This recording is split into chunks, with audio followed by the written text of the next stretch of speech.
आवाज येतोय माझा? तर सर्वात वाईट गोष्ट आयुष्यातली कुठली असेल तर आपण ज्याच्यावर प्रेम करतो त्याला दुसरं कोणाचं तरी होताना बघणं. हे अनुभव प्रत्येकाच्या आयुष्यात कधी ना कधी येतात. म्हणून ही कविता घेते. कवितेचं शीर्षक आहे शीड हरवलेली नाव. की काय सटवाईच्या मनी आलं की तिनं असा हिशोब काढला. काय सटवाईच्या मनी आलं की तिनं असा हिशोब काढला. या बानूचा लाडू तिनं त्या म्हाळसाच्या ताटात वाढला. ज्याच्यावर हक्क सांगत गर्व केला आता त्याच्याच लग्नाला जायचं होतं. ज्याच्यावर हक्क सांगत गर्व केला आता त्याच्याच लग्नाला जायचं होतं. आपण चापून चोपून नीट केलेलं बाळ दुसऱ्याच्या खुंटीला पाहायचं होतं. मग ठरवलं जे समोर आहे त्याला थेट भिडायचं आणि आपण नाही, जो सोडून गेला त्यानं आपल्यासाठी रडायचं. मग पोटातली कळ जरा दाबून धरली, एक साडी ठासून नेसले आणि जितके शक्य होईल तितके मेकअप चेहऱ्यावर फासले. म्हटलं त्याला दाखवून देऊ, बघ तू काय गमावलं. हवाई जहाज सोडून तू हे टमटम कमावलं. हवाई जहाज सोडून तू हे टमटम कमावलं.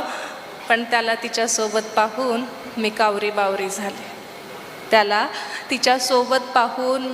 बावरी झाले. स्वप्न रंगवली होती, हळदीच्या अंगाची नवरी झाले. भानावर आले, डोळे पुसले, मेकअप सारा पसरून गेला. फाजील सारा आत्मविश्वास 2 डोळ्यातून घसरून गेला. रडून पडून गळा फाडून काही केल्यास भागत नाही. अन प्रेम कुणाचंही असो ते शब्दाला जागत नाही.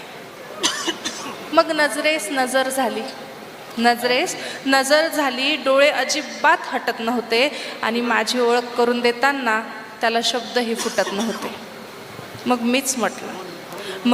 मीच म्हटलं मी वर्गमैत्रीण, माझं नाव बानू आहे, मी मानलेली बहीण अन तूच याची जानू आहे.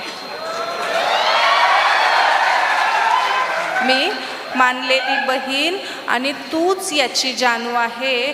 तो जरा हसला आणि तिचा हात हातात घेतला. एक काटाच रे माझ्या काळजात रुतला.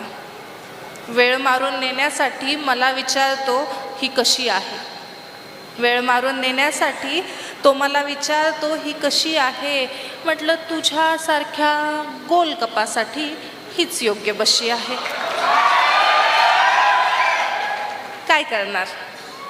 काय करणार आजही त्याचा पडलेला चेहरा पाहवत नाही आणि ज्याला आपलं म्हटलं त्याला धीर दिल्याशिवाय राहवत नाही. जाताना जेवून जा असं तो सांगून गेला. मग मीही दाबून गुलाबजामुन खाण्याचा निर्धार केला.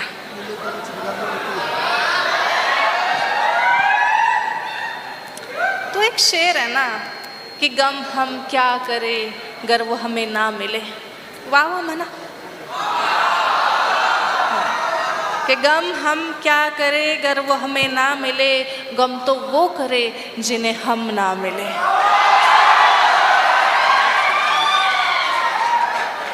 की जाताना जेवून जा असं तो सांगून गेला. मग मीही दाबून गुलाबजामुन खाण्याचा निर्धार केला. पण खरंच सांगू, एक घासही घशाखाली उतरला नाही आणि तिच्यासोबतचा त्याचा फोटो अजूनही डोळ्यातून ओसरला नाही. एकांतात बसून मी त्या सटवाईला विचारत राहते.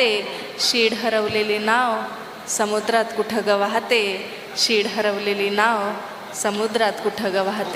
धन्यवाद.